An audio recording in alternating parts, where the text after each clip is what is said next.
नमस्कार. इयत्ता 9वी विषय मराठी व्याकरण. याच्यामध्ये सामान्य व्याकरण, शब्दाच्या जाती, लिंग, वचन आणि काळ. याच्यामध्ये शब्दविचार, शब्दाच्या एकूण 8 जाती आहेत. याच्यामध्ये आपण पाहिलं की अविकारी शब्द आणि अविकारी शब्द. म्हणजे याच्यामध्ये विकारी शब्दामध्ये नाम, सर्वनाम, विशेषण आणि क्रियापद हे विकारी आहे.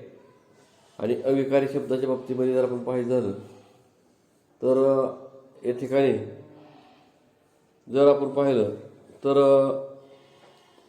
क्रियाविशेषण अव्यय, शब्दयोगी अव्यय आणि उभयनिय अव्यय, केवळ प्रयोगी अव्यय असे अविकारी शब्द आहेत.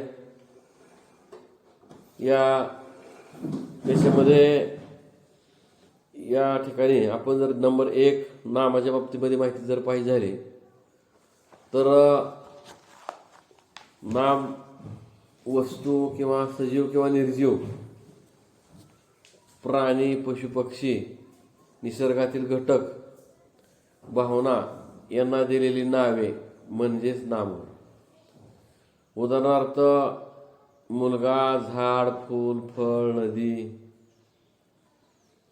डोंगर, वाघ, मोर, आनंद, परी, चावी, तारा इत्यादी ठेवलेल्या नावाला नाम असे म्हणतात.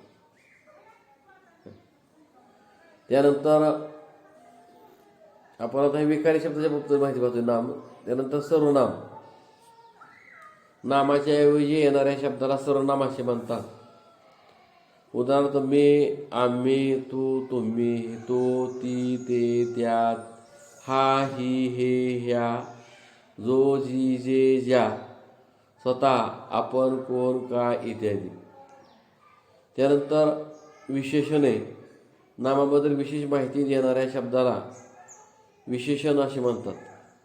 उदाहरणार्थ जर पाहिजे झालं तर पिवळा आंबा, निळे आकाश, हसरे मूल, दुप्पट विद्यार्थी, किडलेले फळ विशेषण विशेष. त्यानंतर क्रियापद. वाक्याचा अर्थ पूर्ण करणाऱ्या क्रियावाचक शब्दाला क्रियापद असे म्हणतात. क्रियापदामुळे वाक्याला अर्थ पूर्ण होतो. उदाहरणार्थ हसणे, हसतो, पळाला, जेवला, जाईन, उठ, जा इत्यादी. हे विकारी शब्द आहेत. आता आपल्याला अविकारी शब्दाच्या बद्दल माहिती पाहायची आहे.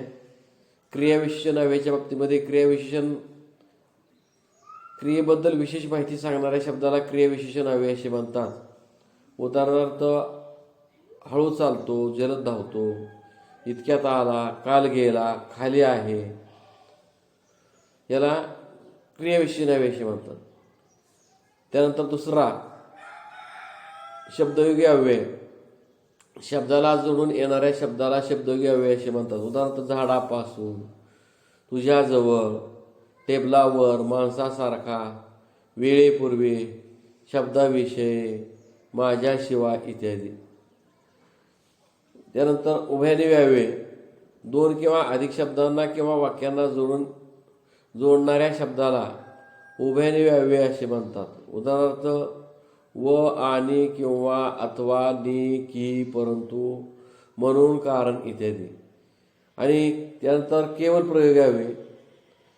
तोंडाद्वारे अचानक व सहज उच्चारल्या जाणाऱ्या भावनात्मक शब्दाला केवळ प्रयोगी अव्यय असे म्हणतात. बाप रे, अरे रे, शबास, अहो, अय्य, इश्श, शी, छान, ठीक वगैरे. यानंतर विशेषण, विशेष संबंध. आता पुढील वाक्यातील अधोरेखित शब्दाकडे नीट लक्ष द्या. नदीकाठचे हिरवे झाड छान बहरते, निळ्या आकाशात पांढरे ढग आहेत, हसरी मुले सर्वांना प्रिय असतात. याच्याशिवाय आपण जर पाहिलं तर या ठिकाणी 2 पेढे सुमतीला दे. आता या ठिकाणी हिरवे झाड, कसले झाड? हिरवे. निळे आकाश, कसले आकाश? निळे आकाश. याच्याशिवाय पांढरे ढग, कसले ढग? पांढरे ढग. हसरी मुले, कसली मुले? हसरी मुले. किंवा 2 पेढे सुमतीला दे. 2 पेढे, किती पेढे? 2 पेढे. म्हणजेच या ठिकाणी आपण जर पाहिलं तर विशेषणे आणि नामे विशेष्य हिरवे 1 नंबर हिरवे झाड, निळे आकाश, पांढरे ढग, हसरी मुले, 2 पेढे.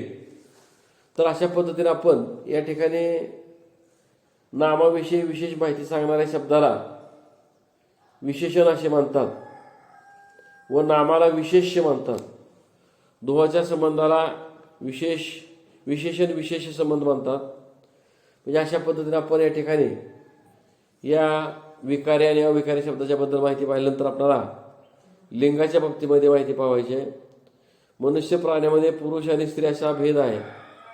इतर प्राण्यामध्ये नर आणि मादी असा भेद केलेला आहे. पुरुष किंवा नर जातीचा बोध करून देणाऱ्या शब्दाला पुल्लिंग असे म्हणतात आणि स्त्री किंवा मादी जातीचा बोध करून देणाऱ्या शब्दाला स्त्रीलिंग असे म्हणतात. ज्या शब्दावरून पुरुष नर किंवा स्त्री मादी जातीचा बोध होत नाही, म्हणजे कोणाचा दोनाचा बोध होत नाही, स्त्रीचा होत नाही पुरुषाचा होत नाही, त्याला नपुंसकलिंगी असे म्हणतात. नपुंसकलिंगी शब्द असे म्हणतात. उदाहरणार्थ पुल्लिंग, स्त्रीलिंग, नपुंसकलिंग. तो मुलगा, ती मुलगी. तो मुलगा पुल्लिंग, ती मुलगी स्त्रीलिंग. आणि ती मुले, किंवा ते मूल नपुंसकलिंग. तो बैल पुल्लिंग, ती गाय स्त्रीलिंग. वासरू, ते वासरू नपुंसकलिंग. या ठिकाणी निर्जीव वस्तूचं लिंग तो, ती, ते या शब्दाने ओळखता येते बघा. पुल्लिंग तो, स्त्रीलिंग ती, नपुंसकलिंग ते. पुल्लिंगमध्ये वर्ग, तो वर्ग, तो डोंगर. स्त्रीलिंगमध्ये ती शाळा, ती नदी. नपुंसकलिंग ते पुस्तक, ते आकाश. ते म्हणलं की नपुंसकलिंग म्हणायचं. याच्यानंतर आपल्याला वचनाच्या बाबतीमध्ये माहिती पाहायच्या विद्यार्थ्यांनी. एक वचन नामाच्या रूपावरून जेव्हा एका वस्तूचा बोध होतो त्याला एक वचन असे म्हणतात. आणि नावाच्या रूपावरून जेव्हा अनेक वस्तूचा बोध होतो त्याला अनेक बहुवचन किंवा अनेक वचन असे म्हणतात. एक वचनामध्ये घोडा, इमारत, फूल, वही, वेल, वासरू. अनेक वचनामध्ये घोडे, इमारती, फुले, वह्या, वेली, वासरे. तर अशा पद्धतीनं एक वचन अनेक वचनाची माहिती पाहिल्यानंतर आपल्याला या ठिकाणी अजूनही माहिती पाहायची आहे. या एक वचन अनेक वचनाची हस्ताक्षर रूप दाखवलेली आहे. तिथं या ठिकाणी एक वर्ग, अनेक वर्ग. एक शाळा, अनेक शाळा. एक दगड, अनेक दगड. एक भाषा, अनेक भाषा. एक रंग, अनेक रंग. एक साधू, अनेक साधू. लिंग व वचन बदललं की क्रियापदाचं रूप बदलतं. या ठिकाणी लिंगाने वचन बदल की तो बदल लिंग या ठिकाणी दाखवलेलं आहे. लिंग बदल. घोडा पळाला, घोडी पळाली. शिंगरू पळाले. वचना बदल. घोडे पळाले अनेक वचनामध्ये. घोड्या पळाल्या, शिंगरे पळाली. तर अशा पद्धतीनं लिंग आणि वचन बदललं की क्रियापदाचं रूप बदलत असताना आपल्या या ठिकाणी पाहायला मिळते. याच्यानंतर आपल्याला काळ. क्रियापदाच्या रूपावरून क्रिया कोणत्या वेळी घडली याचा जो बोध होतो त्याला काळ म्हणतात. मुख्य 3 काळ आहेत: वर्तमान काळ, भूतकाळ आणि भविष्यकाळ. क्रियापदाच्या रूपावरून काळ आणि उदाहरणं. क्रिया आता घडते आहे, वर्तमान काळ. मी अभ्यास करतो किंवा करते, हा वर्तमान काळ. क्रिया पूर्वी घडून गेले समजायचं भूतकाळ, मी अभ्यास केला. क्रिया पुढे घडेल असं समजायचं असेल तर भविष्यकाळ, मी अभ्यास करीन. कृती स्वाध्यायच्या बाबतीमध्ये सामान्य रूप, सामान्य व्याकरण, वर्गीकरण करा. या ठिकाणी विद्यार्थ्यांनी आहे, समोर किंवा गोपाळ.